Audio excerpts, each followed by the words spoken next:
ma ei otsi enam homse, sest leidsin su tänases. Kõik teed, mis kunagi lahkusid, õppisid lõpuks koju tulema. Sa ei tulnud muutma minu maailma, sa tulid seda jagama.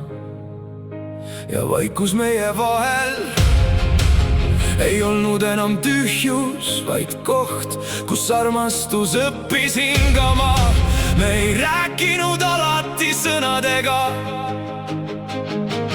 piisas pilgust, ühest puudutusest, ühest vaiksest naeratusest.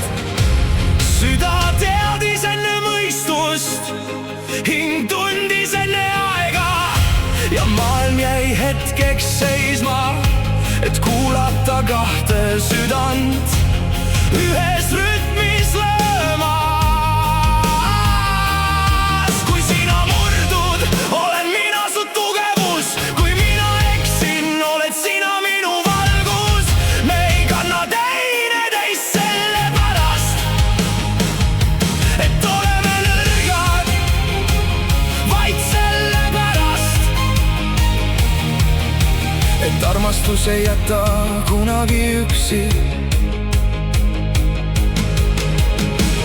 Iga hommik on uus algus, iga õhtu uus tänu, iga vaikus uus vestlus, mida ainult hinged mõistavad. Kas armastus saab vanaks või muutub ta lihtsalt sügavamaks, nagu meri, mis ei lakka kunagi olemast meri. Ükskõik kui palju torme teda puudutab, ma ei karda enam kaotust, sest armastus ei ela ainult puudutuses. Ta elab mälus, ta elab lootuses, ta elab igas hingetõmbes, kus sina oled osa minust ja mina osa sinust. Kui maailm ühel päeval vaikib, istume ikka tähtede all. Ei selleks, et midagi öelda, vaid selleks, et olla. Sest kõige ilusamad laulud ei sünni alati häälest. Need sünnivad kahe hinge vahel, kes ei pea enam tõestama, et nad armastavad.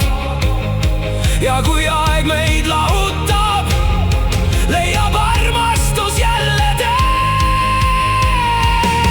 Kui elu sulgeb ühe ukse, avab igavik teise, sest kaks hinge, kes kord tõeliselt kohtusid, ei kao kunagi.